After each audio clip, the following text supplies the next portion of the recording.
Good morning. Another entry to the Autobiography of a Detroit Hustler. This entry is entitled Joy Road. August 1973. Me and two cats I had done time with on the Hill at the Michigan Reformatory, the Gladiator School, linked up for a lick they had planned while I was still down. They had waited until I was released. They had been watching a small savings and loan in one of the suburbs of Detroit. It was a bird's nest on the ground. We hit it right after opening. No customers, just the manager and his assistant. $21,606. A few blocks over to the freeway, 20 minutes we were home. My granddad had part ownership in Park Motor Sales Lincoln Mercury dealership on Woodward Avenue. Within a couple of hours after receiving my split, $7,202, I was driving a turquoise 1971 Mercury Marquis. I went and picked up Janice, dropped off some money for my now two daughters, Marcella and Jamila. Jamila had been born 2 months after I was sent to Jackson, and me and Janice went shopping. I went to Cousins, Skolnick's, Kappa and Kappa, Nettleton's. I wasn't getting nothing but the best. I took Janice to Hudson's and Himmelholz. When we got back to the hood, we was fucking ghetto fabulous. For 2 weeks, I would drive downtown to Cousins, Louis the Hatter, Henry the Hatter, and buy an outfit to wear and one to carry home every day. I went to Reggie's barber shop on Woodward and Claremont. That's where I met the infamous terrible Tom Morgan for the first time. Got me a superfly perm. I had had an afro when I first got locked up, and I hadn't had a haircut in 16 months. When the perm straightened my hair, it hung to my shoulders. My hair was a natural reddish brown, but when the chemical from the perm hit it, it turned the color of a brand new copper penny and shined like a motherfucker.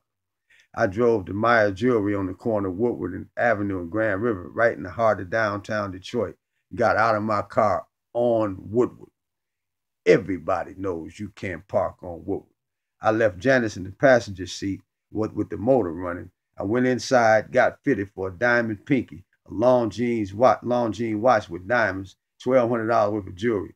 Mind you, this is 1973. $1,200 was like $10,000 now, and I was just 21 years old. When I came out, a cop had just wrote me a ticket. I took it, balled it up, got in the car, and threw it out the window. I had watched too many movies. You couldn't tell me shit. I was a fly young nigga, but don't get me wrong. It was in no way commonplace to find cats as fly or even more fly than I was, although not that many at my age at that time. That was the way we carried it back then. But I was still a very small fish in a very big ocean. But I was eating my share and I was getting bigger. These cats nowadays couldn't get away with the shit we did back then. And what they hanging with ain't even big enough to try. But they call themselves gangsters. Ain't that something? I kept a room at the Monterey Hotel on Woodward Avenue, and I had an apartment on the corner of Dexter and Pasadena. One night, I stopped at my man's apartment, Arab, on K Street to get a blow.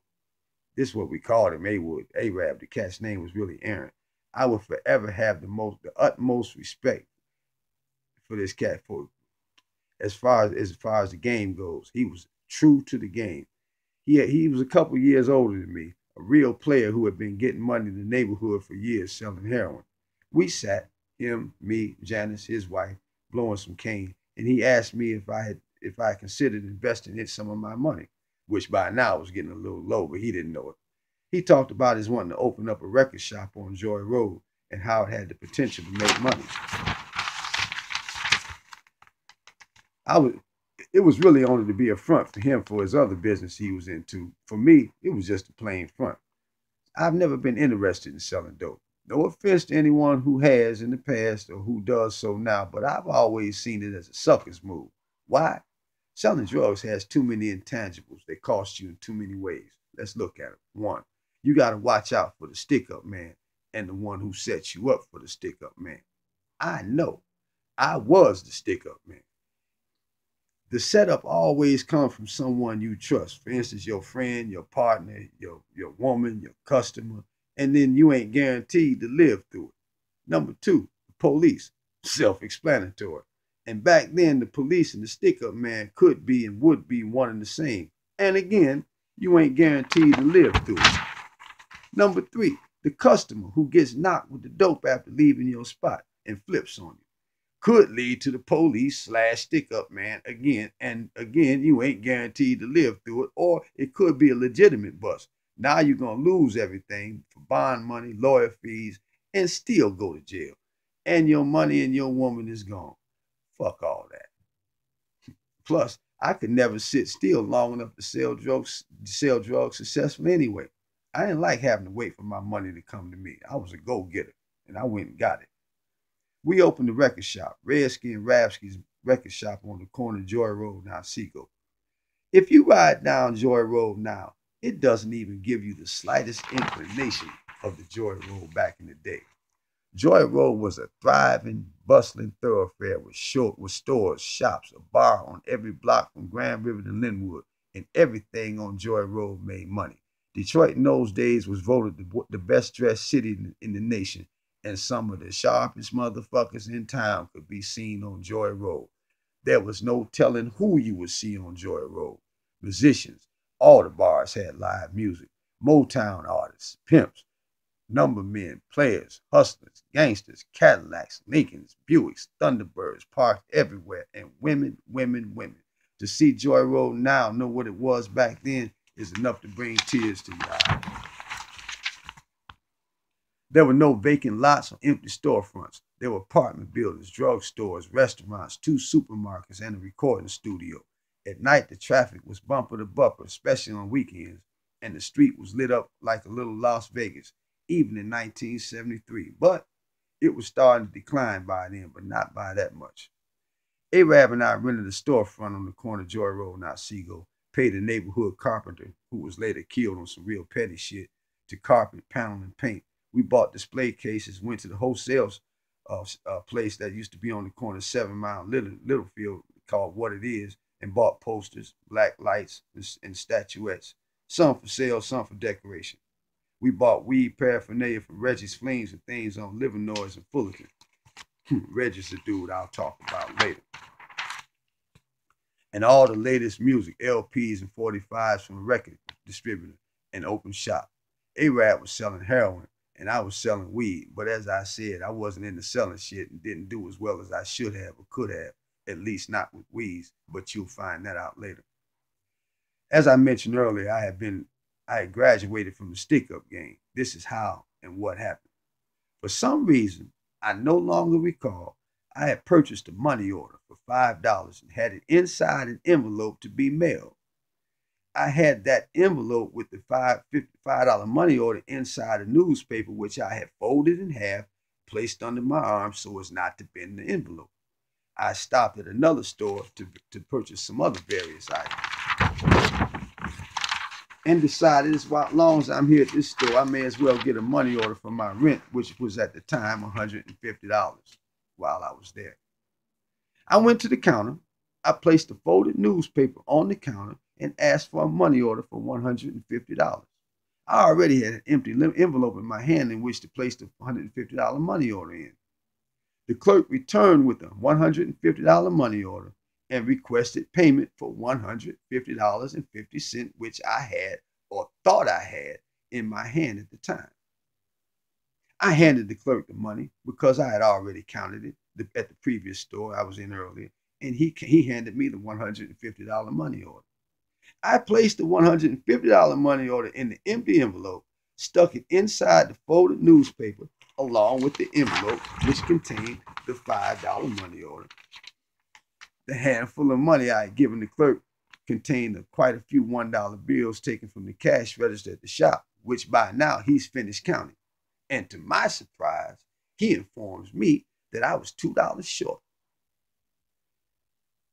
I said, I didn't believe him, so I reached back into the folded newspaper, pulled out the $150 money order, or so I thought, handed it to him. He hands me the handful of money. I recounted, and it is $149.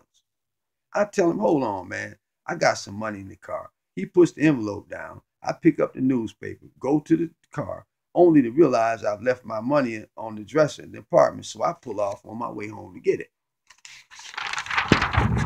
When I get home, I throw the newspaper on the table and the envelope falls out. Only it's the envelope with the landlord's address on it. I open it and there's a $150 money order in the envelope. I realized I had fucked around and gave the clerk the wrong envelope back, and neither one of us realized it at the time. I did now, and I'm pretty sure he did as well. The thought crossed my mind to take it back, but left my mind even quicker. I sat down and pondered how this transaction had taken place exactly, step by step, and it dawned on me. I had just fucked around and stumbled up on a gold mine. And the world was just full of unsuspected leprechauns waiting for me to come and get theirs too. And it wouldn't be right for me to keep them waiting. I was on my motherfucking way. I grabbed my newspaper, went to another store, bought another money order for $5, and tried it again. The first time now that I'm doing it on purpose made me nervous, and I messed up. I went back to the car and sat and thought to myself, why am I so nervous? I had walked into drug houses where people had guns and robbed them and taken their guns. What was there to be nervous about? Hell, if something went wrong, just act like it was a mistake, like I had just done, and give it back and leave. I certainly couldn't do that if I was in the dope house with a gun in my hand. Plus, I ain't taking nothing from nobody or hurting anybody. They're giving it to me, or so I reason. I had just discovered the hustle that would carry me for the next 15 to 20 years. For the next several days, I fine-tuned my new craft to perfection, to an expert science. I went from being able to do it with my eyes closed to being able to do it in my sleep. It was like taking candy from a baby. Candy money orders, that is. I even stopped using $5 money orders. That was a waste of money. I started using 50-cent money orders. I would get out early, buy 5 American Express money orders, 5 Travelers Express money orders, and 5 Consumers Express money orders, 50 cents each. Pick a street, drive until I found a store selling one of those money orders, and they were everywhere. Sometimes I would leave one store with one kind of money order. On the next block, there'd be a store selling another kind of money order. I hit both of them. I also stepped up the amount from $150 to $250, and I'm taking on the average of 5 to 10 a day. I'm buying one-way airline tickets to places like New York City, Chicago, Salt Lake City, LA, Tulsa. They'd give me the change. I'd fly first class. Every airport has hotels and motels around them. I'd rent a room for 3 days, let's say $220. They'd give me the change. Because I usually had around 5 of these $250 money orders with me when I made these excursions, I'd walk right to the hotel right next door, and the next one, and the next one, and do the same. Because a money order is the same as cash, when they gave me my change, they would give me a receipt saying I paid with cash. When the shift changed and the person I gave the money order to was gone, I'd go back to the desk and tell them, I'm sorry, I can't stay. I have to leave town on business. Refund the room, they give me all my money back. I go to town, grab another one, come home, $1,000, $2,000 to the good. Costed me $2.50 worth of money orders. I just chalk up the 50-cent money order I had to use for a flight as expenses. If I wanted a new coat, shoes, jewelry, fur, leather, hat, depending on how much it costed, a couple dollars worth of money orders would usually handle it for me. I started on a cross-country trek that took me back and forth for the rest of the 70s, and I was about to have a fucking ball.